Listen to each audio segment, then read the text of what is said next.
কি ভাবছো তোমরা? শ্রেয়া রসুন কেন ছাড়াচ্ছে? কারণ আজকে যে তোমাদের সাথে রান্নাটাই শেয়ার করব আমি। কি করলাম আজকে আমি দুপুরে রান্না। এই দেখো, এই হচ্ছে আমার একটা প্রিয় বন্ধু, জানো।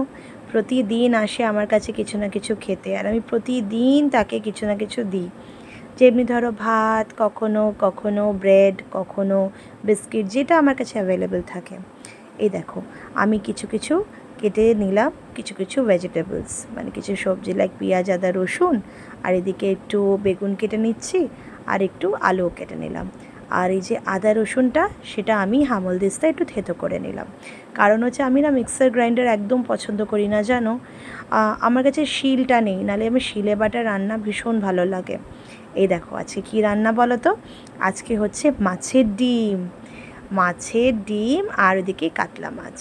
তো মাছের ডিমটা সবাই, অনেকে কি জানো কী করে, মাছের ডিম কেটে কেটে ভাজে, বাট আমি ডিরেক্ট দিই। কিছুটা ভাজা হয়ে গেলে দেন কেটে নিই। তো সেটাই করলাম। তারপরে একটু পেঁয়াজ ভাজা করে, পেঁয়াজটাকে ভেজে ভেজে নিয়ে, তারপরে যেরকম রসুন আদাটাকে পেস্টটাকেও আমি দিয়ে দিলাম। আদা থেতো করা, পুরোটা কিন্তু গ্রাইন্ডারে পেস্ট নয়, যেমনি বলেছিলাম হামলদিস্তায় ওরকম। ওটা টেস্টটা না একটা আলাদাই আসে। তোমরাও খেয়ে দেখো তো করে ওরকম কেমন লাগে। আমার একদম মিক্সারের রান্না ভালো লাগে না গো, জানি না কেন, কীরকম একটা টেস্টটা আলাদা রকম হয়ে যায়। তার সাথে দুটো টমেটো দিয়ে দিলাম। আর জানো, আলুটা কেটে রেখেছিলাম, ভাজতেই ভুলে গেছিলাম। তো আমি তখন সাডেনলি মনে পড়লো, তো তার মধ্যেই দিয়ে দিলাম। আর কিছু বেসিক মশলাপাতি, সব কিছু তো ভিডিওতে দেখানো সম্ভব না, অনেক বড় ভিডিওটা হয়ে যাবে।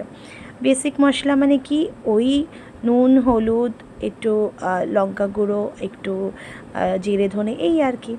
দেখো, পাশাপাশি আমি আরেকটা কড়াইতে একটু কাতলা মাছটাকেও ভেজে নিচ্ছিলাম। কারণ হচ্ছে এত গরম লাগছিল কিচেনে, কি আমি আর পারছিলাম না, খুব গরম লাগছিল। তো সেই জন্য ভাবলাম না, দুটো কড়াই চাপাই, তাড়াতাড়ি করে রান্নাটা সারি আর কিচেন থেকে যাই। একটু হাওয়া ছিল না গো। তোমরা ভাবছো তো গাছের পাতাটা নড়ছে, কিন্তু হাওয়া একটুও লাগছিল না। দেখো, সব ডিমগুলো দিয়ে কষিয়ে কাশিয়ে একটু জল দিয়ে নাড়াচাড়া করে রেখে দিলাম। আর এইটা দেখো, কি বলো তো, এটা হচ্ছে মাছের ফোড়ন দিচ্ছি, কালো জিরে আর একটু হিং। আমাদের শ্বশুরবাড়িতে একটা খুব সিম্পল মাছের ঝোলের রেসিপি আছে, কোনো মশলা নেই, জানো। এই দেখো, বেগুন আলুগুলো দিয়ে দিলাম, আর একটু কাঁচা কাঁচা লঙ্কা, নুন, হলুদ দিয়ে ভালো করে ভেজে, এই দেখো কাঁচা লঙ্কাটা দিলাম, আগে দিতে ভুলে গেছিলাম। তো এই ভালো করে ভেজে, কোনো মশলাপাতি না, তারপরে একটু ভাজা হয়ে গেলে জল দিয়ে ভালো করে ফুটিয়ে এইটা, তারপরে কি করতে হয় জানো, যখন ফুটে যাবে, ওই দেখো টকবক করে ফুটছে, তখন ভাজা মাছগুলো ওর মধ্যে দিয়ে একটু নাড়িয়ে ছাড়িয়ে জাস্ট, আর কিছু না, তারপরে নামিয়ে দাও। এই হচ্ছে রেসিপি, খুব সিম্পল, গরমকালে ভীষণ ভালো লাগে।